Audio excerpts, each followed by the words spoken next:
Between 1950 and 1970, church fellowship halls were America's community centers, where families gathered after Sunday services to share homemade food costing less than $1 per batch. These potluck tables featured ingenious appetizers requiring minimal ingredients and genuine creativity. Deviled eggs, cheese balls, aspic molds, and pickle roll-ups that fed entire congregations. Church ladies transformed simple groceries into social currency, demonstrating frugality, hospitality, and household competence. By the 1980s, store-bought convenience foods and declining church attendance replaced these homemade traditions. These are 30 forgotten church potluck appetizers from the 1950s no one makes anymore. Deviled eggs stood as the undisputed queen of church potluck appetizers throughout the 1950s, appearing on every fellowship hall table regardless of season, occasion, or regional preference. This wasn't merely tradition, it represented practical economics combined with reliable, crowd-pleasing flavor that transcended denominational boundaries and social classes. The recipe required only eggs, mayonnaise, mustard, and a sprinkle of paprika, ingredients every household already possessed in their refrigerator and pantry. At roughly 40 cents per dozen eggs in the 1950s, a church lady could produce 24 deviled egg halves for less than 50 cents total, making it the most economical, protein-rich appetizer available. The preparation followed a sacred ritual passed from mother to daughter. Hard-boil a dozen eggs, peel them carefully to avoid tearing the delicate whites. Slice each lengthwise, and scoop the yolks into a mixing bowl. The yolks would be mashed with mayonnaise until creamy, seasoned with yellow mustard and a pinch of salt, then piped or spooned back into the waiting white cavities. A dusting of paprika across the top provided the signature finishing touch that made them instantly recognizable. The beauty of deviled eggs lay in their room temperature stability. They could sit on buffet tables for hours without refrigeration, crucial in an era before portable coolers became common at church gatherings. Pimento cheese stood as the undisputed champion of Southern church potluck tables throughout the 1950s, earning its nickname as the pâté of the South through sheer versatility and addictive flavor. This wasn't merely a cheese mixture. It represented regional pride, combined with Depression-era ingenuity that stretched expensive ingredients into crowd-feeding quantities. The recipe required sharp cheddar cheese, cream cheese or mayonnaise, diced pimentos from small jars, and cayenne pepper for subtle heat that separated sophisticated cooks from amateurs. At roughly 65 cents per pound for cheddar and 15 cents for pimento jars in the 1950s, a church lady could produce enough spread for 30 crackers or 20 celery sticks for approximately 40 cents total. The preparation followed strict standards. Grate the cheddar by hand using a box grater. Never use pre-shredded cheese that wouldn't bind properly. Then mix with softened cream cheese and mayo until achieving spreadable consistency. The pimentos got diced fine enough to distribute color throughout without creating chunky texture. A dash of Worcestershire sauce and garlic powder elevated the flavor profile beyond simple cheese paste. The beauty of pimento cheese lay in its make-ahead convenience. Flavors improved overnight in the refrigerator, allowing church ladies to prepare Saturday evening for Sunday fellowship without morning panic, while the bright orange color created visual appeal on beige-dominated potluck tables. Many of you have been asking where to find these recipes. We've gathered hundreds of them from the Depression era through the 1970s in our cookbook, Grandma's Kitchen. Complete instructions, pro tips in 10 chapters. Link is in the description below. Now, let's get back to the video.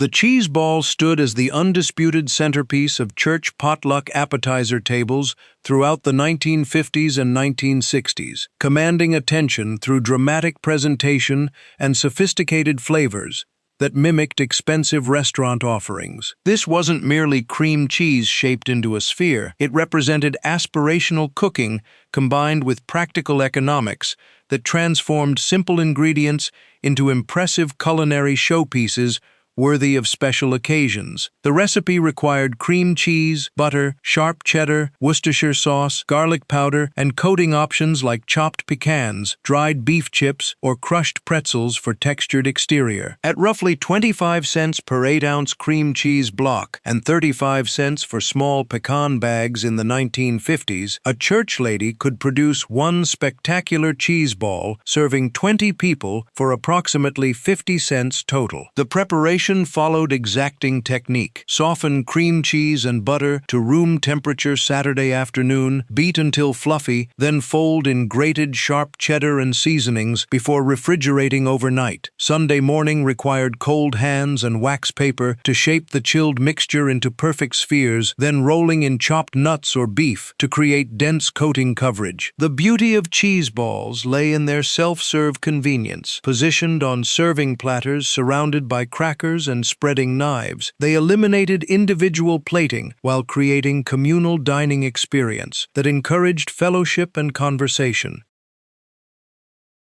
Stuffed celery stood as the undisputed vegetable representative on church potluck appetizer tables throughout the 1950s, offering crisp texture and savory filling that satisfied health-conscious mothers while appealing to children suspicious of unfamiliar foods. This wasn't merely vegetables with dip. It represented practical nutrition combined with creative presentation that transformed ordinary produce into elegant finger foods requiring no cooking or reheating.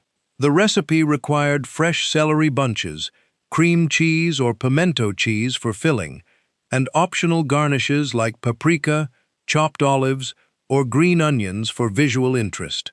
At roughly 20 cents per celery bunch and 25 cents per cream cheese block in the 1950s, a church lady could produce 20 stuffed celery pieces for approximately 35 cents total, making it among the most economical appetizers available. The preparation followed simple but precise technique. Wash celery Saturday evening, cut stalks into 3-inch segments, then fill the natural groove with softened cream cheese using a butter knife or small spoon. The filling amount mattered enormously. Overstuffed celery toppled cream cheese onto serving platters during transport, while understuffed pieces looked cheap and careless. Regional variations emerged quickly. Southern churches preferred pimento cheese filling, while Midwestern congregations favored cream cheese mixed with chopped olives. The beauty of stuffed celery lay in its dual appeal. Adults appreciated the vegetable component, while children enjoyed the creamy filling, creating rare consensus on church potluck tables. Ham salad pinwheels stood as the undisputed elegant option on church potluck appetizer tables throughout the 1950s, transforming leftover Saturday ham dinner into sophisticated Sunday finger foods worthy of visiting pastors and denominational meetings. This wasn't merely sandwich filling on bread. It represented culinary ingenuity combined with zero-waste philosophy that elevated simple ingredients through presentation technique and creative rolling methods. The recipe required ground leftover ham, mayonnaise, sweet pickle relish, yellow mustard, and white sandwich bread with crusts removed for proper rolling flexibility. At roughly 85 cents per pound for ham and 18 cents per bread loaf in the 1950s, a church lady could produce a dozen pinwheels for approximately 60 cents total by using Saturday's leftover ham rather than purchasing fresh meat. The preparation followed exacting technique. Grind leftover ham fine using a manual meat grinder. Mix with mayonnaise and relish until spreadable consistency. Then spread thin layers on crustless white bread. Rolling the bread tightly without tearing required slightly moist bread. Too dry cracked during rolling, while too wet created soggy spirals. Rolled logs got secured with toothpicks and refrigerated overnight, allowing flavors to meld while bread absorbed moisture. Sunday morning required careful toothpick removal before slicing into half-inch pinwheels, revealing decorative spiral patterns. The beauty of ham salad pinwheels lay in their visual sophistication. The spiral presentation mimicked expensive catered events, elevating church fellowship halls into special dining spaces. These first 5 appetizers reveal how church ladies transformed ordinary ingredients into edible proof of frugality and fellowship. Deviled eggs, cheese spreads, and ham pinwheels weren't just food. They were Depression-era resourcefulness stretched into 1950s abundance, feeding entire congregations for pocket change while maintaining culinary dignity and Christian generosity. Grape jelly meatballs stood as the undisputed conversation starter at church potluck appetizer tables throughout the 1950s and 1960s, shocking newcomers with unexpected sweetness while satisfying longtime congregants who understood the peculiar genius of combining grape jelly with chili sauce. This wasn't merely ground beef shaped into spheres. It represented post-war American innovation, combined with convenience cooking that embraced processed ingredients as symbols of modern progress and kitchen efficiency. The recipe required ground beef, breadcrumbs, eggs, grape jelly, and chili sauce or ketchup for the distinctive sweet-savory glaze that defied traditional culinary logic. At roughly 45 cents per pound for ground beef and 25 cents for grape jelly jars in the 1950s, a church lady could produce 40 meatballs for approximately 75 cents total, providing substantial protein without expensive steak or roast. The preparation followed straightforward technique. Mix ground beef with breadcrumbs and eggs Saturday afternoon. Form marble-sized meatballs, brown in cast-iron skillets, then simmer in sauce, made from equal parts grape jelly and chili sauce. The sauce transformed during cooking. Initial skepticism disappeared as jelly melted into glossy coating that caramelized around beef. Slow cookers revolutionized serving by maintaining perfect temperature throughout fellowship hours. The beauty of grape jelly meatballs lay in their unexpected appeal. The sweet-savory combination satisfied American palates increasingly exposed to convenience foods and fusion flavors. Radish roses stood as the undisputed garnish champion on church potluck appetizer tables throughout the 1950s, transforming humble root vegetables into delicate edible flowers that demonstrated patience, skill, and dedication to beautiful presentation. This wasn't merely sliced vegetables. It represented old-world craftsmanship combined with Depression-era philosophy that nothing should go to waste. Not even the radishes growing wild in backyard victory gardens still maintained from wartime habits. The recipe required only fresh radish bunches, cold ice water, and sharp paring knives for precise petal cutting that separated experienced church ladies from casual cooks. At roughly 25 cents per radish bunch in the 1950s, a church lady could produce 15 radish roses for a quarter, making them the most economical decorative element available for vegetable trays and meat platters. The preparation followed exacting technique, requiring genuine knife skills. Trim radish tops, leaving small stem. Make 4 vertical cuts from bottom toward stem without cutting through. Then make 4 more cuts between the first set, creating 8 potential petals. Submerging carved radishes in ice water for 2 hours caused petals to open and curl outward, creating flower appearance. The beauty of radish roses lay in their dual purpose. They provided stunning visual appeal while remaining completely edible, allowing church ladies to decorate serving platters without wasting money on inedible garnishes or artificial decorations. Hot fudge sundae dip stood as the undisputed dessert appetizer hybrid at church potluck tables throughout the late 1950s, blurring boundaries between courses while satisfying American sweet-tooth cravings that emerged during prosperous post-war years. This wasn't merely melted chocolate. It represented indulgence combined with communal serving that transformed expensive dessert ingredients into affordable crowd pleasers by eliminating individual plating and formal presentation requirements. At roughly 15 cents for cocoa tins and 20 cents for evaporated milk cans in the 1950s, a church lady could produce enough fudge dip for 30 servings for approximately 55 cents total, far cheaper than individual sundaes or plated desserts. The preparation followed careful technique. Combine cocoa and sugar in heavy saucepan, add butter and evaporated milk. Then cook over medium heat while stirring constantly to prevent scorching. Pineapple cream cheese bites stood as the undisputed tropical representative on church potluck appetizer tables throughout the 1950s, bringing exotic sweetness to Midwestern fellowship halls through canned pineapple that symbolized post-war American prosperity and expanding grocery store selections. This wasn't merely fruit and cheese. It represented aspirational cooking, combined with convenience ingredients that allowed landlocked congregations to experience Hawaiian flavors popularized by returning Pacific Theater veterans and emerging tiki culture. The recipe required cream cheese, crushed pineapple from small cans, chopped pecans, and butter crackers for serving vehicles that transformed simple ingredients into sophisticated finger foods. At roughly 25 cents for cream cheese blocks and 30 cents for pineapple cans in the 1950s, a church lady could produce enough cream cheese mixture for 25 crackers for approximately 65 cents total. The preparation followed simple technique.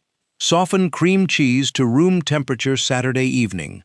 Drain crushed pineapple thoroughly, using cheesecloth or fine mesh strainer to remove excess liquid that would create runny consistency. Then fold fruit into cream cheese with chopped pecans for textural contrast. Refrigerating overnight allowed flavors to meld, while mixture firmed for easier spreading. The beauty of pineapple cream cheese bites lay in their sweet, savory balance. The tropical fruit satisfied dessert cravings, while cream cheese base maintained appetizer category placement, creating versatile contribution suitable for any potluck table position. Pickle roll-ups stood as the undisputed polarizing presence on church potluck appetizer tables throughout the 1950s and 1960s, inspiring fierce devotion among pickle enthusiasts while bewildering newcomers who couldn't comprehend wrapping cream cheese and dried beef around dill pickles. This wasn't merely unusual ingredient combination. It represented Midwestern ingenuity combined with Depression-era creativity that transformed inexpensive pickle barrels into party-worthy finger foods requiring minimal preparation and no cooking whatsoever. The recipe required whole dill pickles, cream cheese, and dried beef slices for wrapping, creating salty, tangy, creamy flavor combination that either captivated or repulsed with no middle ground. At roughly 35 cents for pickle jars and 25 cents for dried beef packages in the 1950s, a church lady could produce a dozen pickle roll-ups for approximately 45 cents total, stretching expensive dried beef across multiple servings through clever rolling technique. The preparation followed exacting method. Drain whole dill pickles thoroughly and pat completely dry using paper towels. Spread cream cheese evenly across dried beef slices. Place pickle on one edge, then roll tightly and refrigerate overnight. Sunday morning required slicing rolled logs into half-inch segments, revealing spiral pattern similar to pinwheels. The beauty of pickle roll-ups lay in their make-ahead convenience and shocking flavor intensity. The concentrated salt from pickles and dried beef created bold taste that cut through bland potluck casseroles, providing palate-cleansing contrast on crowded fellowship tables. Tomato aspic mold reigned supreme as the most controversial yet persistent presence on church potluck appetizer tables throughout the 1950s, dividing congregations between those who appreciated its sophisticated gelatin artistry and those who considered savory Jell-O an abomination against culinary common sense. This wasn't merely tomato juice suspended in gelatin. It represented the height of mid-century modern cuisine combined with aspirational homemaking that transformed Campbell's tomato juice and Knox gelatin into shimmering molded masterpieces worthy of Better Homes and Gardens photography spreads. The recipe required tomato juice, unflavored gelatin packets, lemon juice, Worcestershire sauce, celery salt, and optional additions like diced celery, olives, or hard-boiled eggs for textural complexity. At roughly 25 cents for large tomato juice cans and 15 cents for gelatin packets in the 1950s, a church lady could produce one elaborate aspic mold, serving 12 people for approximately 55 cents total, creating impressive presentation through minimal ingredient investment. The preparation followed precise technique requiring chemistry understanding. Soften gelatin in cold water, heat tomato juice with seasonings, dissolve gelatin completely, then pour into decorative ring molds and refrigerate overnight. Adding vegetables or eggs required timing. They needed suspension in partially set gelatin to prevent sinking while avoiding premature addition that caused floating. Unmolding demanded courage and warm water technique that loosened edges without melting the entire creation. The beauty of tomato aspic lay in its visual drama. The glossy red shimmer caught light beautifully, while ring molds created elegant hollow centers perfect for filling with cottage cheese or shrimp salad, transforming simple ingredients into restaurant-quality presentation that elevated church fellowship halls into sophisticated dining establishments worthy of special occasions and visiting denominational leadership. Every church potluck table featured at least one batch of olive cheese puffs throughout the late 1950s and early 1960s, golden brown spheres that combined sharp cheddar with briny green olives in bite-sized packages, requiring genuine baking skill rather than simple assembly work. This wasn't merely cheese and olives. It represented Julia Child-era cooking sophistication combined with Junior League recipe exchange culture that elevated church ladies beyond casserole makers into genuine bakers, capable of producing delicate pastry requiring precise oven temperatures and careful timing. The recipe required sharp cheddar cheese, butter, flour, cayenne pepper, and whole green olives for centers, creating savory pastry that impressed guests through technical difficulty rather than expensive ingredients.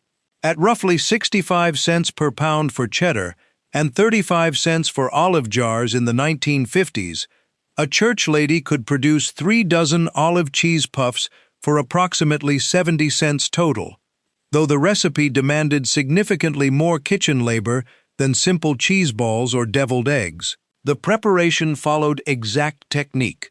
Grate sharp cheddar by hand, cream with softened butter, add flour and cayenne to create dough, then wrap teaspoon-sized portions around drained green olives before baking at 400 degrees for 15 minutes. Homemade cheese crackers emerged as the undeniable crowd pleaser on church potluck appetizer tables throughout the 1950s. Demonstrating that church ladies possessed genuine baking skills beyond heating canned soups and folding cream cheese into vegetables. This wasn't merely store-bought Ritz substitutes.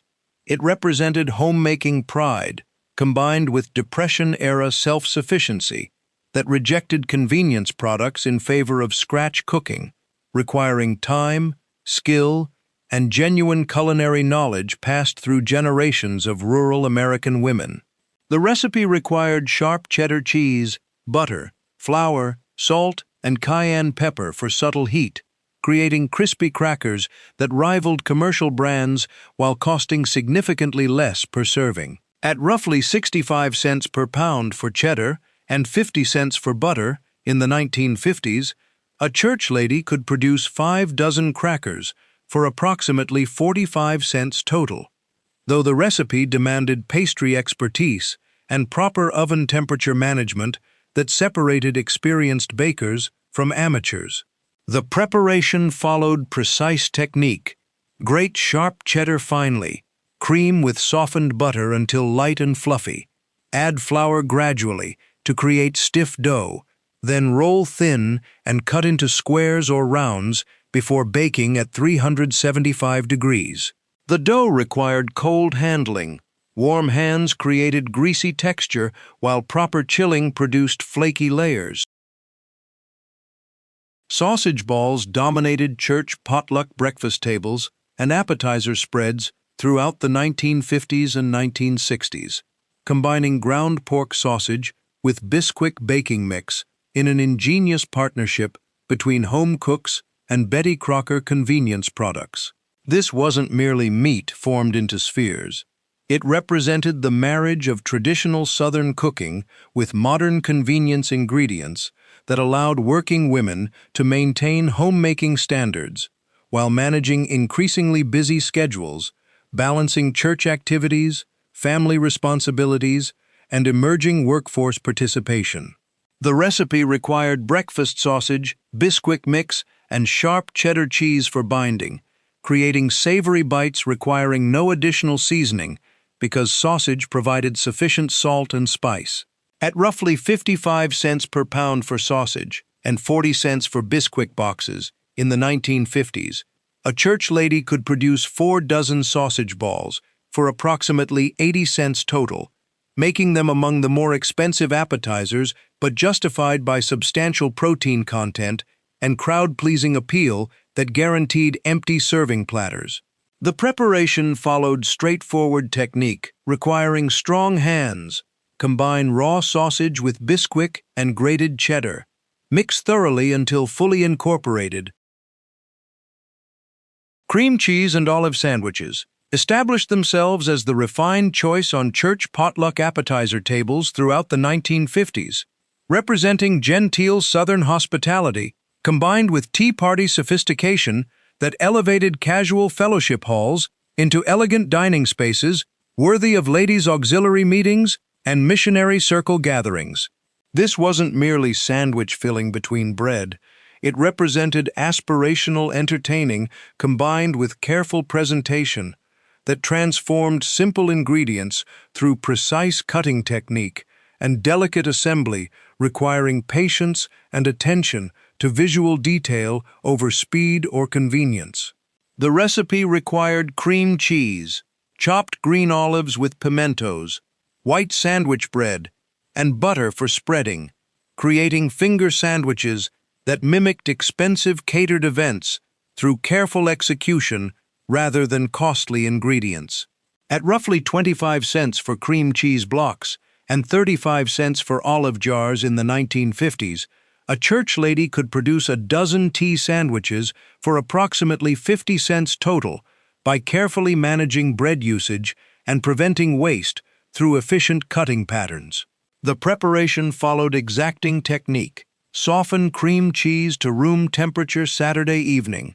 Drain and chop olives fine to prevent large chunks from tearing delicate bread. These middle appetizers reveal the evolution from simple assembly to genuine cooking skill. Aspic molds required chemistry knowledge, cheese puffs demanded baking expertise, and tea sandwiches needed artistic presentation. Church ladies weren't just feeding congregations, they were proving their worth through increasingly complex recipes that demonstrated household competence and culinary sophistication. The appearance of shrimp dip at church potluck appetizer tables throughout the late 1950s signaled special occasions worthy of expensive ingredients normally reserved for Christmas and Easter celebrations when congregational budgets expanded beyond everyday economy cooking. This wasn't merely seafood mixed with cream cheese. It represented coastal sophistication reaching inland communities, combined with aspirational cooking that stretched luxury ingredients through clever dilution with affordable dairy products, allowing working-class congregations to experience fine dining flavors without corresponding price tags. The recipe required canned tiny shrimp, cream cheese, mayonnaise, lemon juice, Worcestershire sauce, and onion powder, creating pink-hued dip that suggested expense and elegance through seafood presence rather than actual ingredient cost. At roughly 40 cents for small shrimp cans and 25 cents for cream cheese blocks in the 1950s, a church lady could produce enough shrimp dip for 30 servings for approximately 85 cents total, making it among the pricier appetizers but justified for special fellowship events honoring pastors' anniversaries or welcoming new church families. The preparation followed simple technique: drain canned shrimp thoroughly and chop fine to distribute throughout dip rather than creating chunky texture. Soften cream cheese completely. Blend with mayonnaise and seasonings. Then fold in shrimp gently. Savory Jell-O squares mystified younger generations, but satisfied 1950s church congregations who embraced gelatin as the ultimate modern convenience food, capable of transforming ordinary ingredients into shimmering architectural creations worthy of magazine photography spreads. This wasn't merely flavored gelatin. It represented food science progress, combined with homemaking innovation that freed women from hot stoves during summer months, while producing impressive presentations requiring minimal cooking skill, beyond following package directions and exercising patience during refrigeration periods. The recipe required lemon or lime Jell-O, cottage cheese, mayonnaise, canned vegetables like peas or carrots, and optional additions like crushed pineapple or chopped celery for textural variety. At roughly 10 cents for Jell-O boxes and 25 cents for cottage cheese containers in the 1950s, a church lady could produce one 9 by 13-inch pan serving 20 people for approximately 40 cents total, creating substantial appetizer volume through gelatin's natural expansion properties during setting process. The preparation followed manufacturer's technique with creative additions. Dissolve Jell-O in hot water, allow partial cooling, fold in cottage cheese and mayonnaise to create creamy base, add drained vegetables, pour into pans. Bacon-wrapped water chestnuts burst onto church potluck appetizer tables during the early 1960s as exotic newcomers, combining Asian ingredients with American bacon in fusion cooking that predated California cuisine by 2 decades, while demonstrating congregational worldliness and culinary adventurousness beyond traditional Midwestern fare. This wasn't merely bacon and vegetables. It represented Cold War-era internationalism, combined with military family influence, as returning Korean War veterans and their spouses introduced Asian ingredients discovered overseas into heartland American church basement kitchens through progressive potluck contributions that challenged conservative culinary boundaries. The recipe required canned water chestnuts, bacon strips, brown sugar, and soy sauce for optional marinade, creating sweet, salty, smoky combination that converted skeptical church members into enthusiastic fans through first bite surprise texture contrast between crispy bacon and crunchy water chestnuts.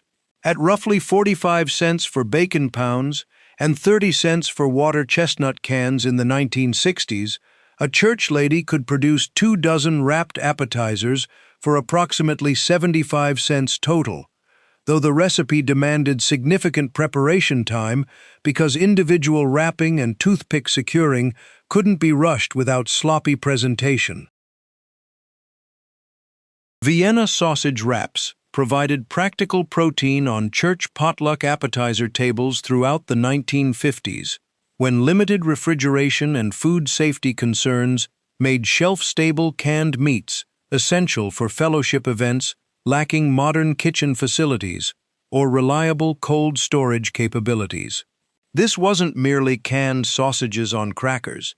It represented wartime ingenuity, adapted for peacetime church gatherings, combined with home front resourcefulness that prioritized food safety and convenience over fresh ingredient idealism, promoted by urban cooking magazines, disconnected from rural church realities.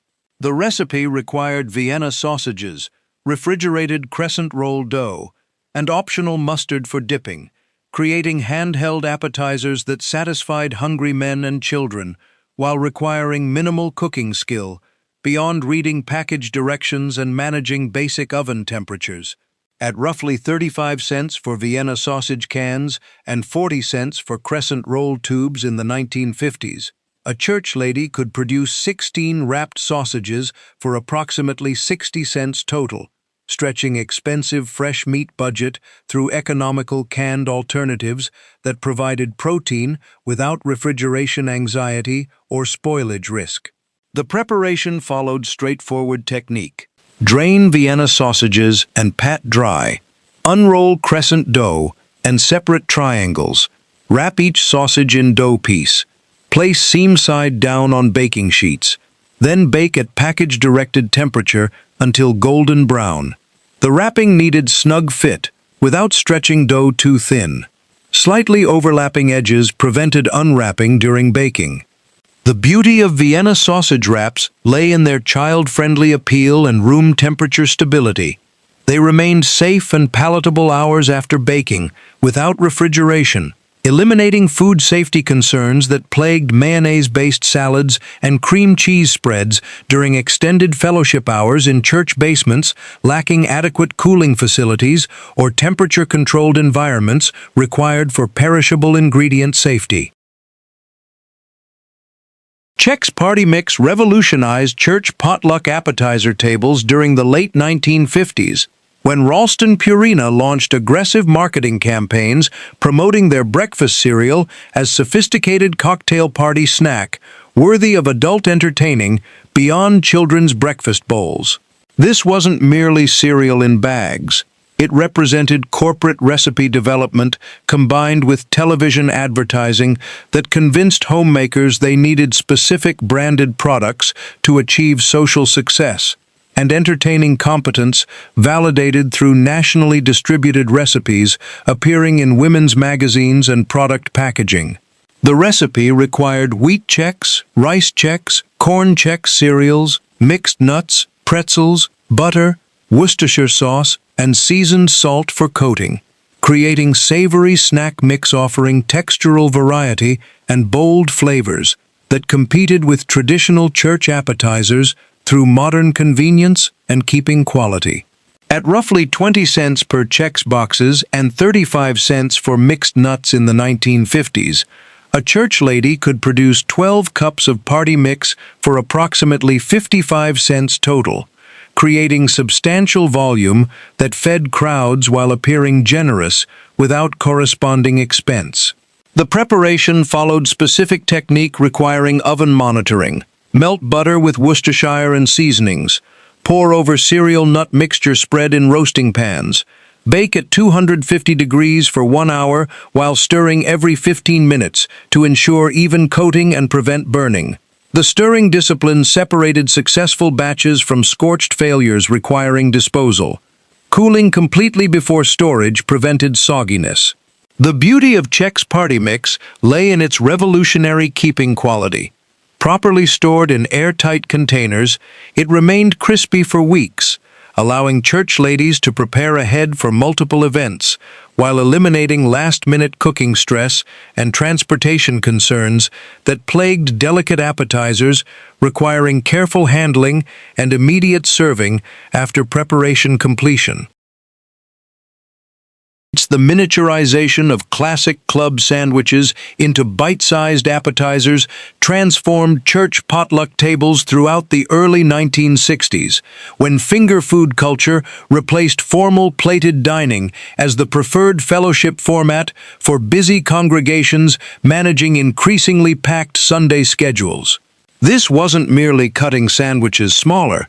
It represented fundamental shift in American dining culture combined with space-saving efficiency that allowed fellowship halls to accommodate larger crowds through standing buffets rather than seated meals requiring extensive table settings, silverware, and the labor-intensive cleanup that discouraged volunteer participation among working women balancing employment and church responsibilities. The recipe required white sandwich bread, mayonnaise, sliced turkey or chicken, crispy bacon, lettuce, and tomatoes, creating triple-decker constructions that mimicked restaurant presentations while costing significantly less through home preparation using leftover Sunday roast transformed into Monday's church supper contribution. At roughly 85 cents per pound for deli turkey and 40 cents for bacon in the 1960s, a church lady could produce 24 club sandwich bites for approximately 65 cents total by stretching expensive meats through careful portioning and strategic layer arrangement that created visual abundance without corresponding ingredient volume. The preparation followed precise technique requiring sharp knives and steady hands. Toast bread lightly for structural stability, spread mayonnaise to prevent soggy bread, layer turkey on bottom slice, add bacon and lettuce on middle layer, top with tomato on final slice, secure with frilled toothpicks, then cut into quarters creating 4 triangular bites per sandwich. The assembly needed proper timing. Constructing too early created wilted lettuce, while last-minute preparation caused fellowship delay and annoyed hungry congregants waiting for meal blessing. The lettuce required washing and thorough drying because moisture caused mayonnaise to slide and bread to disintegrate during transport. Tomatoes needed careful slicing to prevent juice from soaking through bread layers. The beauty of club sandwich bites lay in their familiar comfort, combined with portion control that allowed guests to sample multiple appetizers without filling up on single items, creating democratic potluck experience where elaborate contributions didn't overshadow simpler offerings. The toothpick presentation added festive touch that elevated ordinary sandwiches into party-worthy finger foods, appropriate for celebrations, anniversary receptions, and special fellowship events honoring long-serving church members or welcoming new pastoral families to congregations. These miniature clubs represented America's growing casual dining culture, while maintaining sufficient sophistication to honor special occasions without resorting to expensive catering services that strained church budgets allocated primarily for missions, building maintenance, and pastoral support rather than elaborate food presentations.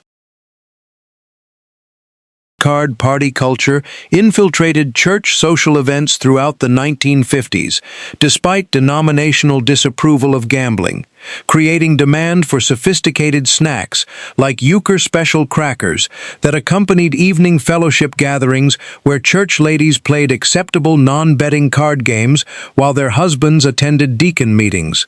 This wasn't merely seasoned crackers.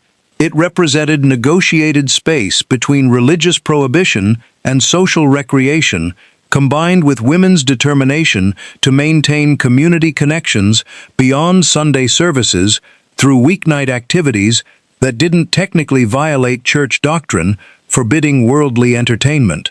The recipe required saltine crackers, melted butter, ranch dressing mix, dill weed, and garlic powder, creating addictive savory snacks requiring minimal preparation while producing impressive results that suggested culinary effort beyond actual time investment. At roughly 20 cents for saltine boxes and 30 cents for ranch packets in the late 1950s, a church lady could produce 5 dozen seasoned crackers for approximately 50 cents total, creating substantial snack volume perfect for evening card parties that extended past initial refreshment supplies.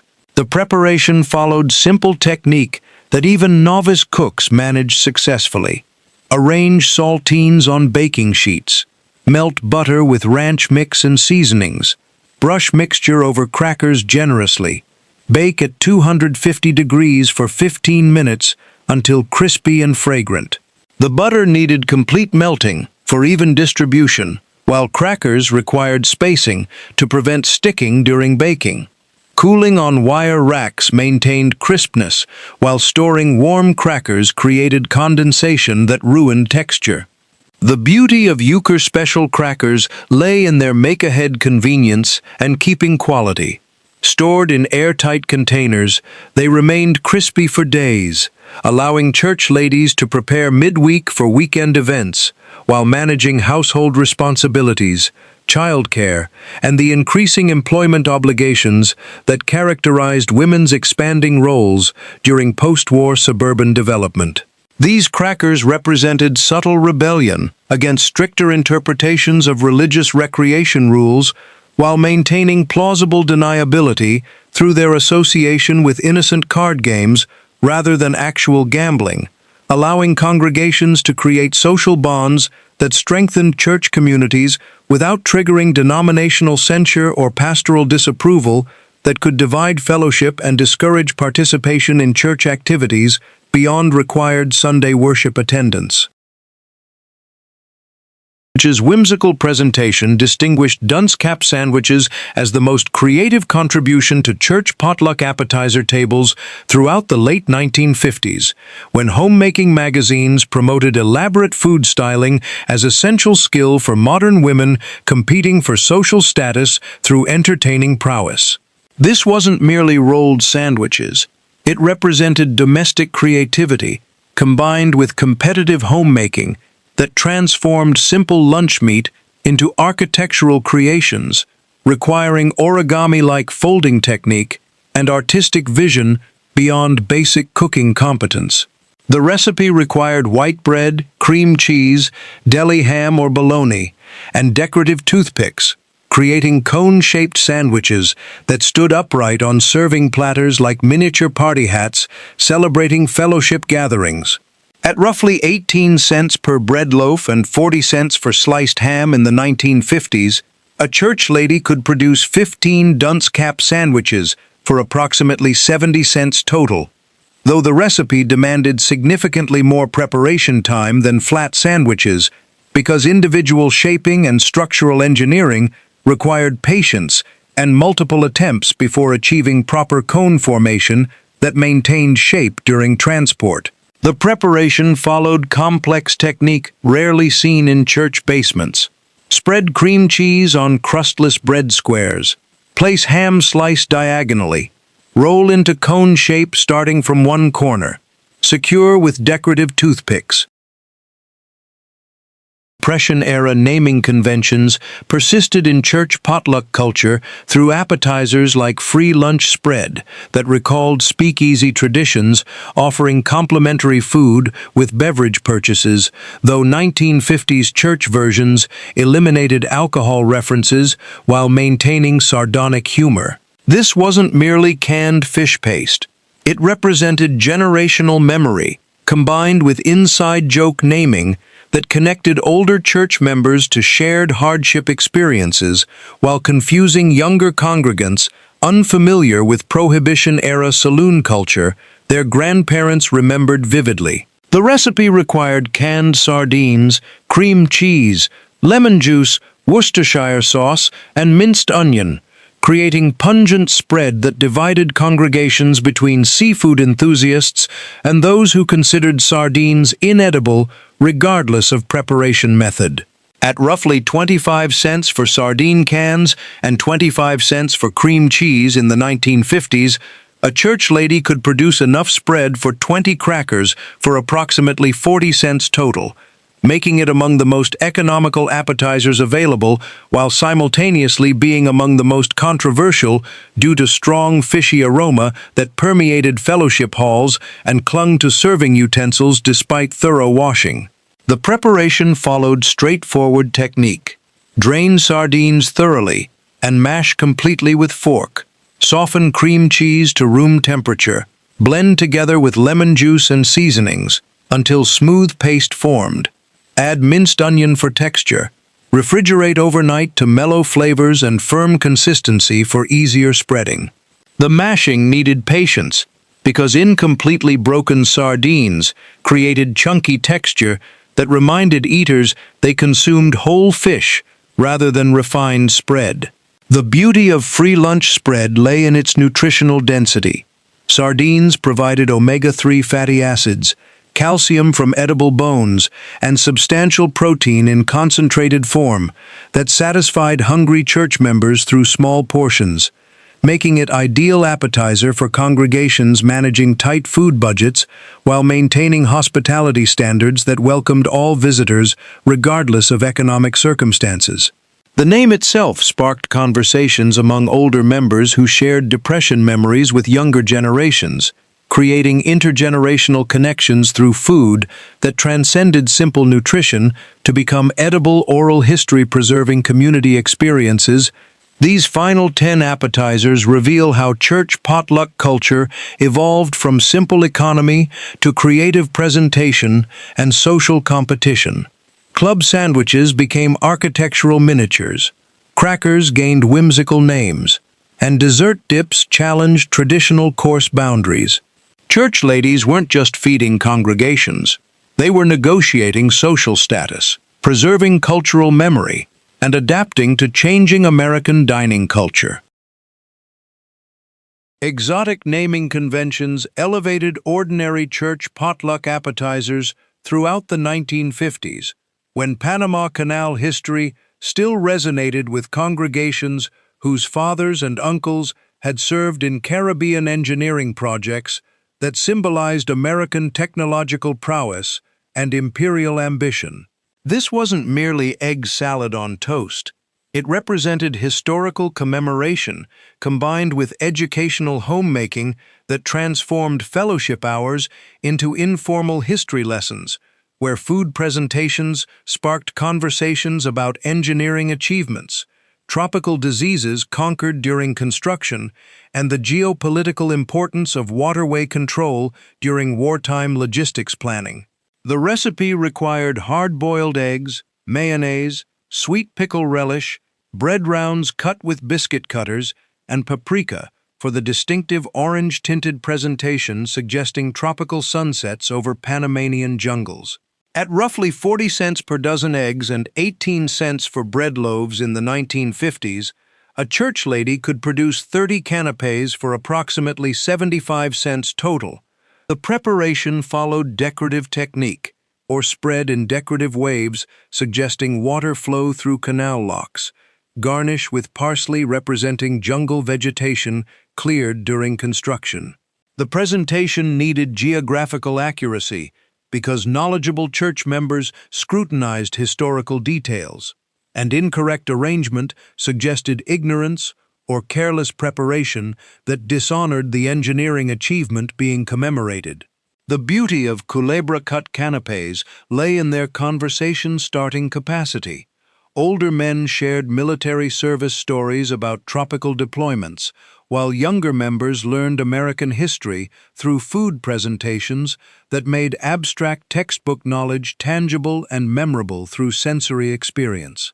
These canapés represented broader 1950s phenomenon, where homemakers elevated domestic labor into educational service, where ordinary potluck contributions carried cultural weight beyond nutrition, and where church ladies functioned as informal historians preserving community memory and national pride through creative recipe naming and elaborate food presentations that honored American achievements, while strengthening congregational bonds through shared historical narratives, celebrating technological progress and military success during periods of international conflict. Cream parlor nostalgia infused church potluck appetizer culture during the late 1950s, when soda fountain decline created cultural mourning for lost social spaces where previous generations had courted, celebrated, and built community bonds, now fragmenting under suburban sprawl.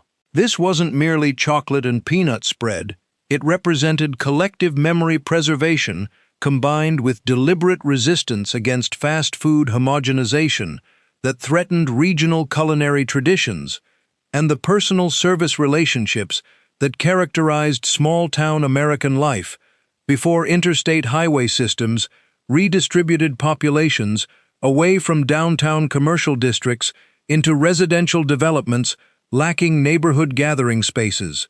The recipe required cream cheese, cocoa powder, powdered sugar, vanilla extract, and Spanish peanuts, creating sweet spread mimicking the distinctive chocolate-peanut combination that defined tin roof sundaes served at now-vanished soda fountains where church members had experienced first dates and teenage friendships during their youth.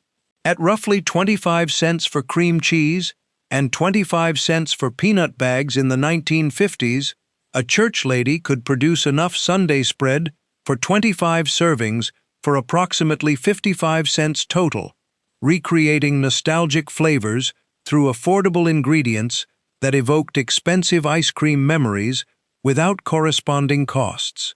The preparation followed simple technique: soften cream cheese completely, blend with cocoa powder and sugar until smooth chocolate base formed, add vanilla for aromatic depth, fold in roughly chopped peanuts, maintaining crunchy texture contrast, refrigerate until firm enough for spreading on graham crackers or vanilla wafers. The peanut chopping needed coarse texture because fine grinding created paste rather than maintaining distinct nut pieces that provided characteristic crunch. The beauty of tin roof sundae spread lay in its emotional resonance. Older church members tasted youth and courtship memories, while younger congregants experienced flavors from parents' nostalgic stories. This spread represented food as emotional anchor, as resistance against cultural loss, and as deliberate preservation of regional culinary traditions that gave congregations distinctive identity within increasingly homogenized national food culture, promoted by television advertising and chain restaurant expansion, eliminating local dining establishments and the community relationships they had fostered for generations. Regional beverage traditions translated into church potluck appetizer format during the 1960s when cross-country migration mixed populations and created demand for foods explaining hometown origins and preserving regional identity within congregations, increasingly composed of transplants from diverse geographical backgrounds. This wasn't merely ginger-flavored cream cheese. It represented Michigan heritage combined with diaspora homemaking that maintained cultural connections to birth regions through recipe preservation and celebratory preparation during church gatherings where displaced residents found community with fellow transplants sharing similar migration experiences and nostalgia for abandoned hometowns. The recipe required cream cheese, ginger ale concentrate, or crystallized ginger, vanilla extract, and whipped cream, creating light, fluffy dip mimicking the distinctive vanilla ice cream and Verner's ginger ale combination that defined authentic Boston coolers available only in Detroit-area soda fountains using locally produced ginger ale unavailable in other regions. At roughly 25 cents for cream cheese and 40 cents for crystallized ginger in the 1960s, a church lady could produce enough Boston cooler dip for 20 servings for approximately 65 cents total, recreating hometown flavors for Michigan expatriates while introducing regional specialties to curious church members unfamiliar with Detroit soda fountain culture. The preparation followed careful technique. Soften cream cheese completely. Blend with finely chopped crystallized ginger or reduced ginger ale syrup.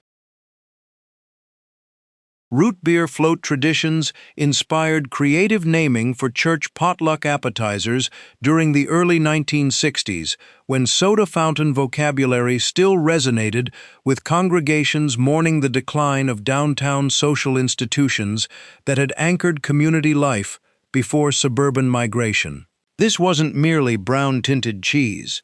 It represented linguistic preservation, combined with deliberate connection between sweet beverage memories and savory appetizer reality, through creative nomenclature that honored soda fountain culture while adapting to changing social patterns. The recipe required cream cheese, sharp cheddar, beef bouillon powder for brown color, Worcestershire sauce, and chopped pecans for coating, creating savory cheese log whose dark exterior evoked root beer's distinctive color. Companion appetizers to black cow cheese logs. Brown cow crackers completed soda fountain nostalgia presentations at church potluck tables during the 1960s. when coordinated contributions demonstrated planning sophistication and social cooperation among church ladies working together to create thematic displays honoring shared cultural memories. This wasn't merely chocolate crackers. It represented collaborative homemaking combined with the unspoken coordination systems that allowed experienced church ladies to produce complementary appetizers without explicit planning, relying instead on years of fellowship participation that taught the implicit communication and social intelligence necessary for successful potluck coordination. The recipe required graham crackers, cream cheese, cocoa powder, honey, and optional chocolate chips. These 30 forgotten church potluck appetizers represent more than recipes. They document American social history written in deviled eggs, cheese balls, and aspic molds. Between 1950 and 1970, church fellowship halls functioned as community centers that made church suppers essential fabric of American community life.